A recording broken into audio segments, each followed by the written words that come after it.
So I'm dealing with today a problem where I have very low pressure on the hot water side of my faucet that was recently installed, and have absolutely fine pressure on the cold side. And so what I'm going to do is disconnect the hot supply line down below after I turn off the valve to it, and dump it out into a bucket like this. And then with just the cold water, turn the faucet system on and allow it to run. And I'm going to flush between hot and cold, even though there's not going to be any hot water coming out here. And that will hopefully flush out any sediment or material that may be in the mixing valve area that's causing this very low pressure in the hot water side. Anyways, let's get at it and we'll show you what I'm going to do. So what I did is I just used a crescent wrench, turned the hot water line off right here. Took off the nut, took that supply line tube, poured it in, placed it in here,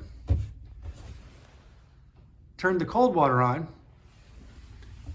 and allowed that tube from the hot water line that was in this bucket to basically drain out.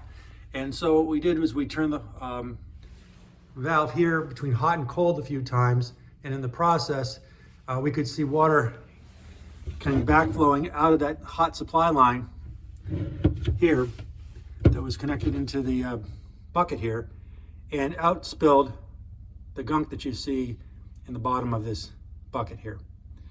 Reconnected it back up, and turned the valve back on. Also had to tighten up the nut here a little bit so we didn't have any more leaks. And then we have cold water pressure, hot water pressure, and it's very even now. Before that, the hot water pressure was coming out about like that. And then when we turned to cold, cold was looking like that. So if you have a low water pressure, low water pressure in my case here, try this technique to see if you can resolve it.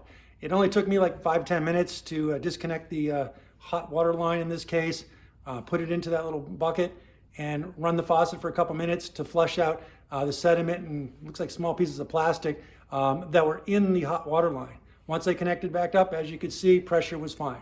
So hopefully you found this video helpful. If you did, hit the like button, subscribe to the channel, and we'll see you on the next one.